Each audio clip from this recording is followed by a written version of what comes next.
በስመ አብ ወወልድ ወመንፈስ ቅዱስ አሐዱ አምላክ አሜን።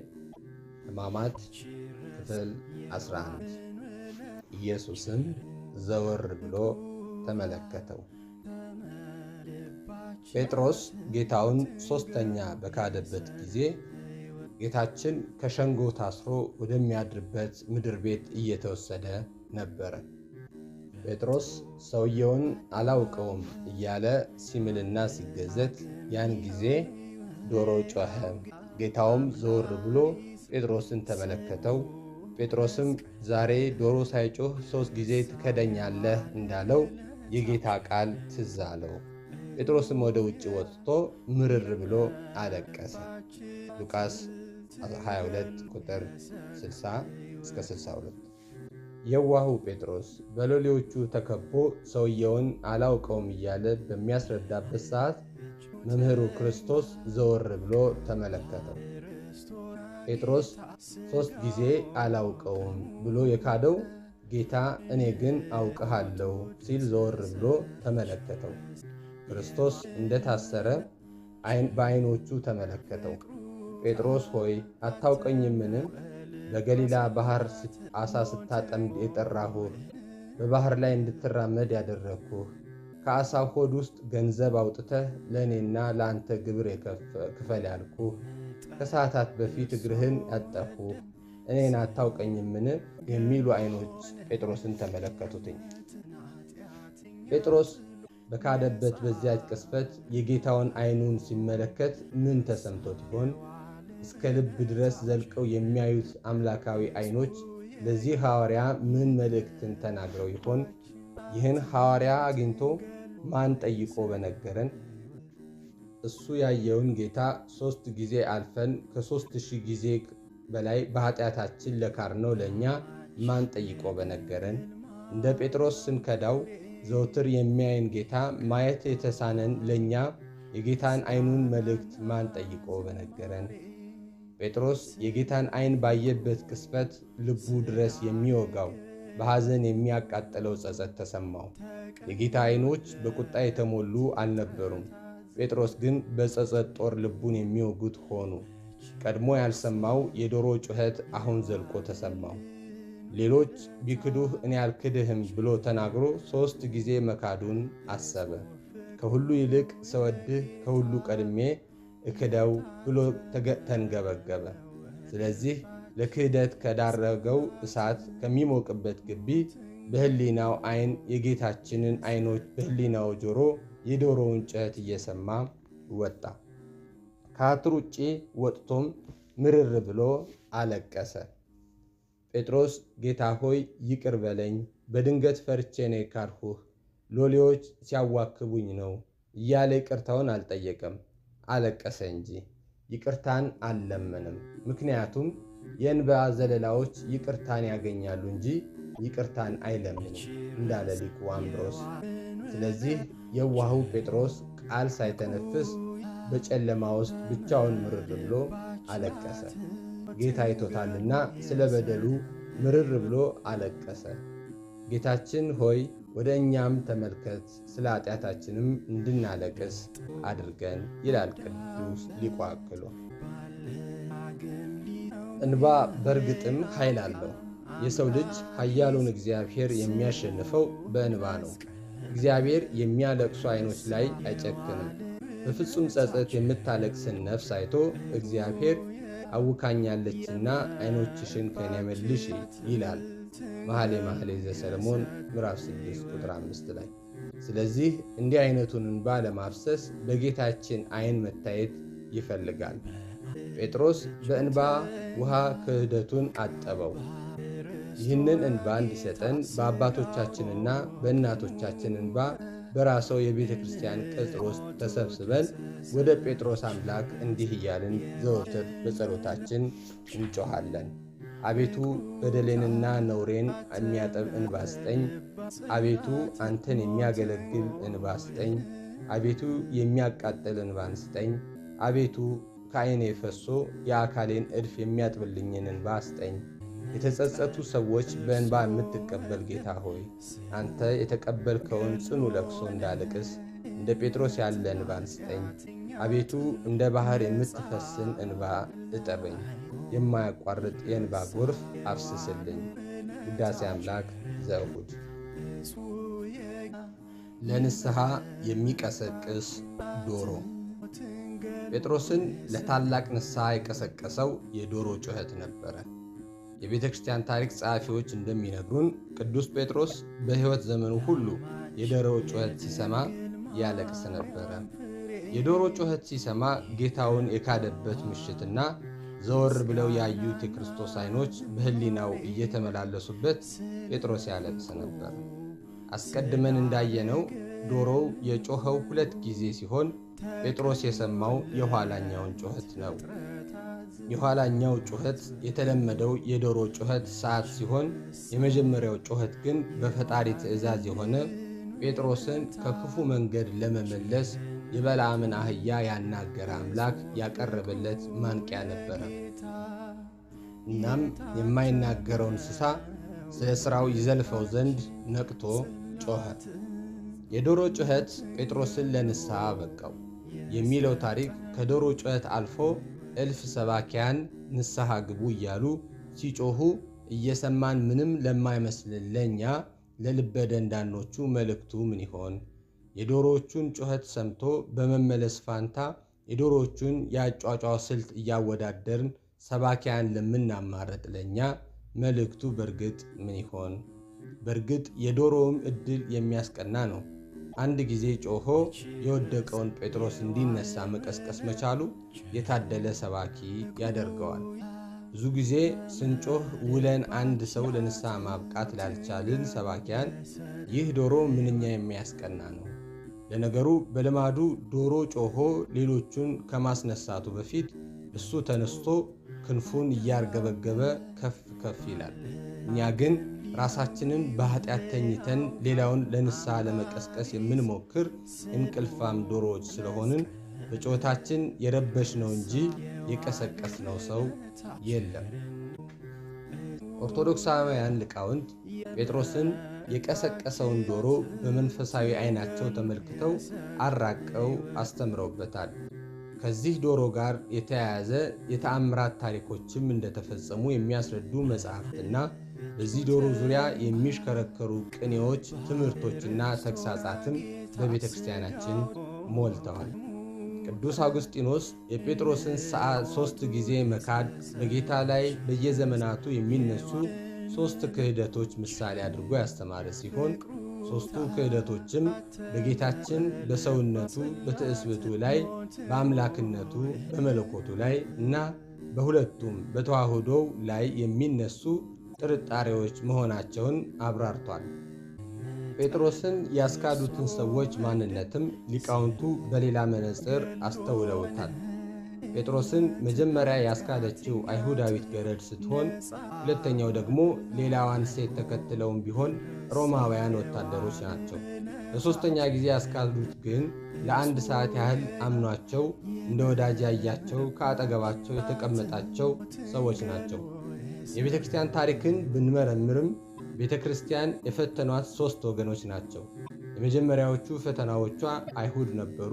ሁለተኛዎቹ ደግሞ ብዙ ግድያንና ስቃይን ያፈራረቁባት ፊተኞቿ ሮማውያን ባለሥልጣናትና እንደ ኔሮን ያሉ ነገሥታት ነበሩ።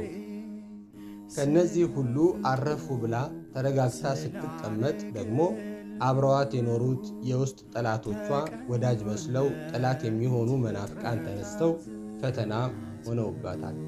ጴጥሮስን ለንስሐ የቀሰቀሰው ዶሮም በሊቃውንት ዓይን የእግዚአብሔር የመንፈስ ቅዱስ ምሳሌ ነው።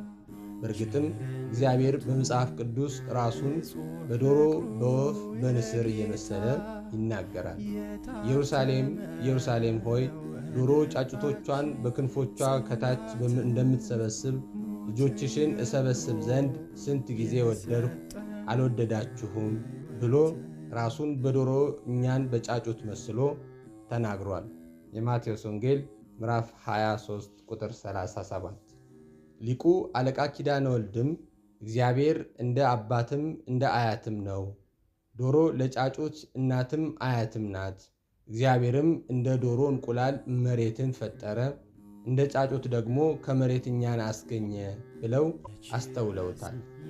ስለዚህ ለጴጥሮስ 2 ጊዜ የጮኸው ዶሮ የመንፈስ ቅዱስ ምሳሌ ሲሆን 2 ጊዜ መጮኹ ደግሞ አስቀድሞ በብሉይ ኪዳን በነቢያት አድሮ የመናገሩና በአዲስ ኪዳንም ለሁለተኛ ጊዜ በሐዋርያት አድሮ የሰው እጅን የሚገስጽ መሆኑን የሚያስረዳ ነው። እርሱም በነቢያት አድሮ የተናገረው ነው እንዲል ጸሎተ ሃይማኖት። የመንጋቱን ዜና በጠዋት ፀሐይ ስትወጣ የሚናገረው ዶሮ ከመንፈስ ቅዱስ በቀር ማን ነው?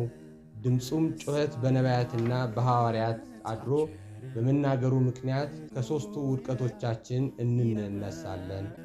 በጌታችን ላይ በራሳችን ላይና በወንድሞቻችን ላይ ስላደረግነው ክፉ ነገር ሁሉ መራራ ለቅሶን ስለ ውድቀታችን እናነባለን ይላል ቅዱስ ጄሮም ኤርኖንድስ። የማይነጋው ሌሊት ጌታችን በአይሁድ ሸንጎ ሞት ይገባዋል ተብሎ ሕግ ከተፈረደበት በኋላ የነበረው የቀሪው የሌሊት ጊዜ ይጭንቅ ነበረ። ሊቃነ ካህናቱ ጉባኤውን በሥርዓት አልበተኑትም። በዚያ ጊዜ ተፉበት፣ ጎሰሙትም። ሎሌዎቹም በጥፊ እየመቱ ወሰዱት። የያዙት ሰዎች ይዘብቱበትና ይደበድቡት ነበር። ሌላም ብዙ ነገር እየተሳደቡ በእርሱ ላይ ይናገሩ ነበር።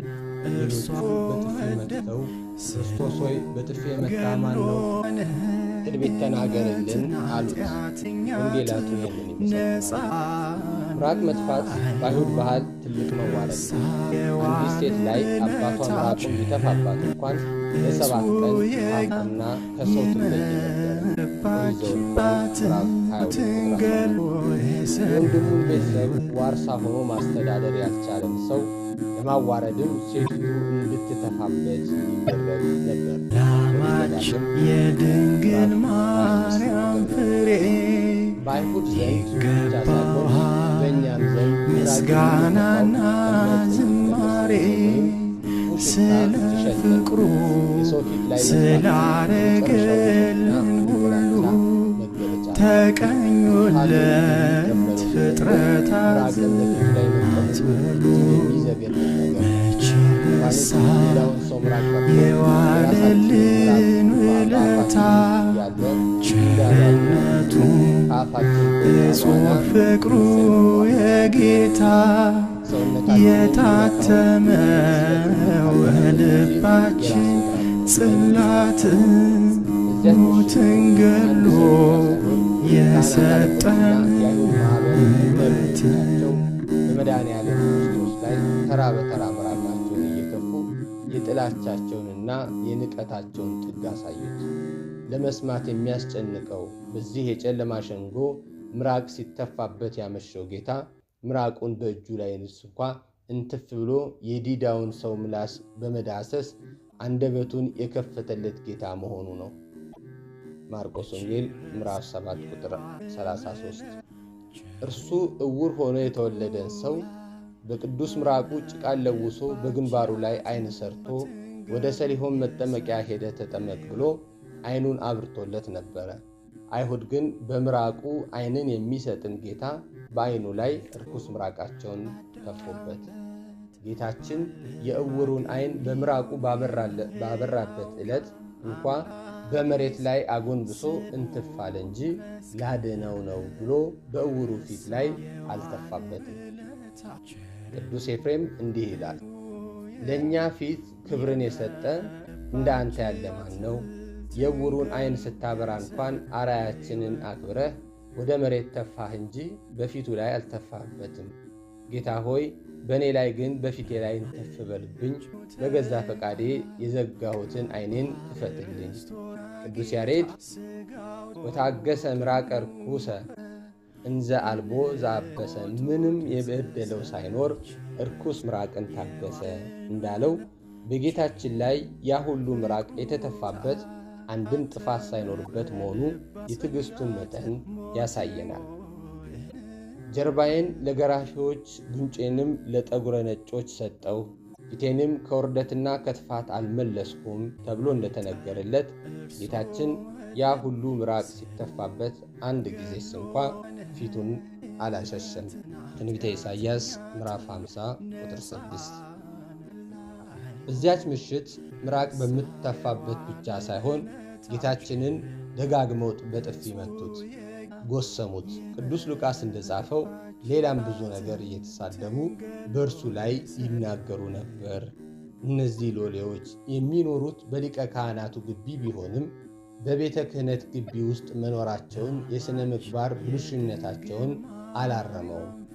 የነ ሐናና ቀያፋ ምግባረ ብልሹነት ያዩ እነሱ ከጌቶቻቸው በምንም ሊሻሉ የማይችሉና በማግስቱ ገና ብዙ ግርፋትና ስቃይ የሚጠብቀውን የሕማም ሰው እረፍት ነስተው ሊሰድቡትና ሲያሰጋዩት ሲያንገላቱት አደሩ።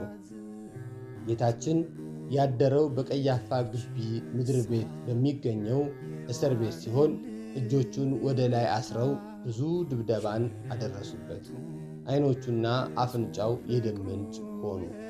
ወንጌላዊው ሌላ ብዙ ነገር እየተሳደቡ ብሎ የተወው ከሰደበኝ የደገመኝ እንዳይሆንበት ነው እንጂ ጌታችንስ በጆሮው ብዙ ስድብን ተቀብሏል። ነፍሴ ስድብንና ሐሳርን ታገሰች፣ አስተዛዘኝም፣ ተመኘሁ አላገኘሁም፣ የሚያጽናናኝም አጣሁ ብሎ በነቢዩ አንደበት እንደተናገረ ጌታችን የማይቆጠር ስድብን ስለኛ ተሸክሟል። መዝሙር 68 ቁጥር 20። ለጌታችን መሰደቡ በዚያች ዕለት ብቻ የደረሰበት ነገር አይደለም። ድርሳነ ማህያዊ ስድቡስ በዕለተ ዓርብ ብቻ አይደለም 3 ዓመት ሙሉ ስድቡን ሰደቡት እንጂ ተብሎ ተጽፏል። ጌታችን ምስጋናን ሊሰማበት በሚገባው አምላካዊ ጆሮ 3 ዓመት ሙሉ ብዙ ስድብን ስለኛ ታግሶ ሰምቷል።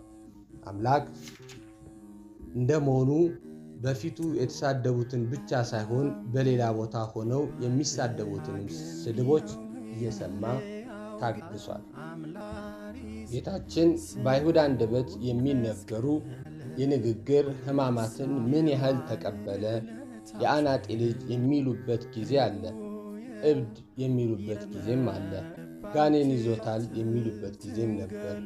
በደለኛ አሳች ነው የሚሉበትም ጊዜ አለ። መዝገበ ሃይማኖት ምዕራፍ 1 ቁጥር 20። ከዚህ በኋላ ፊቱን አስረው በጥፊ እየመቱ የመታህ ማን ነው? ትንቢት ተናገርልን እያሉ ዘበቱበት። የነቢያትን አምላክ ነቢይ ከሆንክ ትንቢት ተናገር አሉት። ዓይንን የሠራውን ጌታ ዓይኑን ሸፈኑ። ሁሉን የሚያውቀው ፈጣሪ ጋር ድብብቆሽ የሚሞክር ሰው ምንኛ ተሞኘ! ነቢዩ ዮናስ መጥቶ ቢነግራቸው ምን አለ? ነገሩን አለ እንጂ ኃጢአት ሰርተን ፈጣሪ የማያየን የሚመስለን ሰዎች ሁላችንም ዓይኑን ካሰሩት ሎሌዎች በምንም አንሻልም። የእነርሱ ሐሳብ ዓይኑን ሸፍነው ማን እንደመታው አላወቀም ብለው ይዘብቱ ነበር። ፊቱን በጨርቅ ያሰሩት ጌታን ግን ያሰሩትን እጆቹን የሠራው ፈጣሪ ፊቱን የሸፈኑትን ሰዎች የሚያውቃቸው አሁን ሳይሆን ገና በማኅፀናቸው እያሉ ከዚያም በፊት አስቀድሞ ከወድ ሳልሠራ ያለው ሁሉም ያልተሠራ አካሌን ዓይኖችህ አዩ ብሎ እንደመሰከረለት ሁሉንም ከጽንስ ጀምሮ ያውቃቸዋል።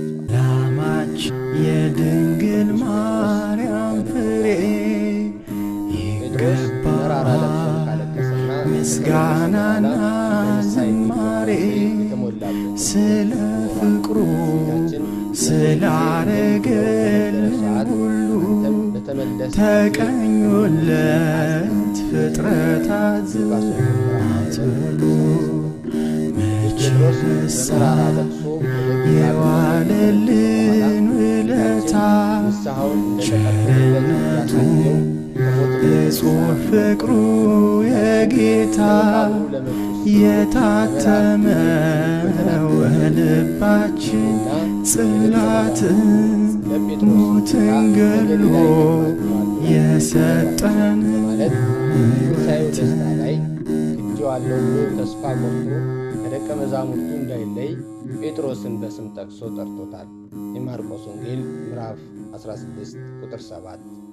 በገሊላ ባህር ጌታችን በተገለጠላቸው ጊዜም የዮና ልጅ ስምዖን ሆይ ከሁሉ ይልቅ ትወደኛለህን ብሎ ከወቀሳው ይልቅ ርኅራኄውን በተሞላ ቃል በማነጋገር 3 የካደውን ጴጥሮስ 3 ጊዜ አሳምኖታል። የዮሐንስ ወንጌል ምዕራፍ 21 ቁጥር 15።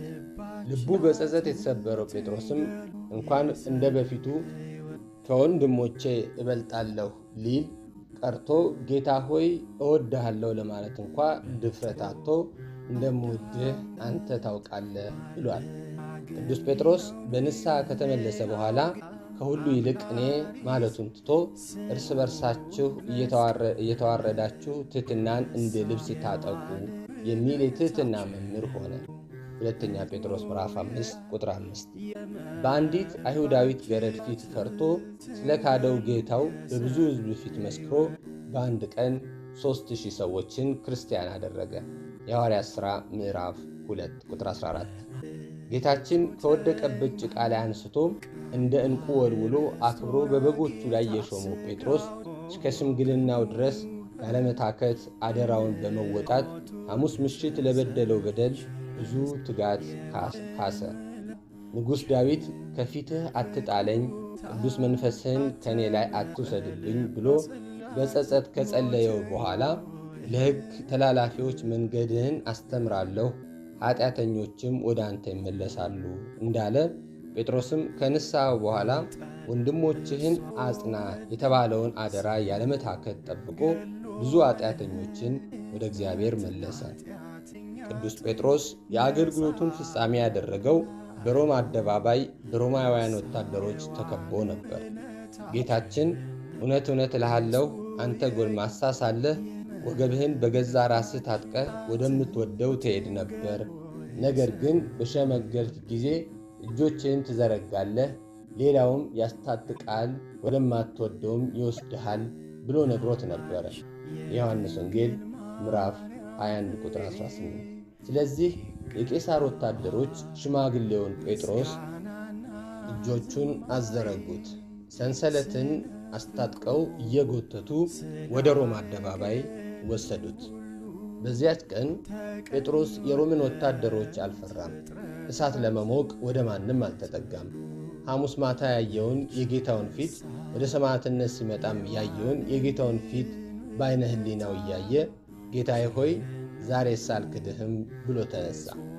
ወደ አደባባይ እንደደረሱ ሮማውያን እንደለመዱት በመስቀል ሊሰቅሉት መስቀል አዘጋጅተው ተመለከተ። ጴጥሮስ ግን አይሆንም፣ ጌታዬ በተሰቀለበት መስቀል ላይ እኔ ልሰቀል አይገባኝም አለ። ለሮማውያን መስቀሉ ባዶ እንጨት ቢሆንም እንደ ጴጥሮስ ላለ ክርስቲያን ግን አሁንም ክርስቶስ በዚያ መስቀል ላይ እንደተሰቀለ ሆኖ ተስሏል። ስለዚህ በጌታው ዙፋን ላይ ይቀመጥ ዘንድ ጴጥሮስ ሕሊናው አልፈቀደለትም። ስለዚህ በዚያ መስቀል ላይ ጭንቅላቱን ወደ ታች ተዘግዝቆ ይሰቀል ዘንድ ለመናቸው።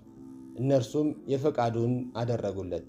ሽማግሌው ቅዱስ ጴጥሮስ በሮማ አደባባይ ላይ ተዘግዝቆ ዕርቃኑን ተሰቀለ። የዮና ልጅ ስምዖን ሆይ ትወደኛለህን ለሚለው የጌታው ጥያቄም በዚያች ዕለት መልስ ሰጠ። በረከቱ ይደርብን፣ ይቆየን።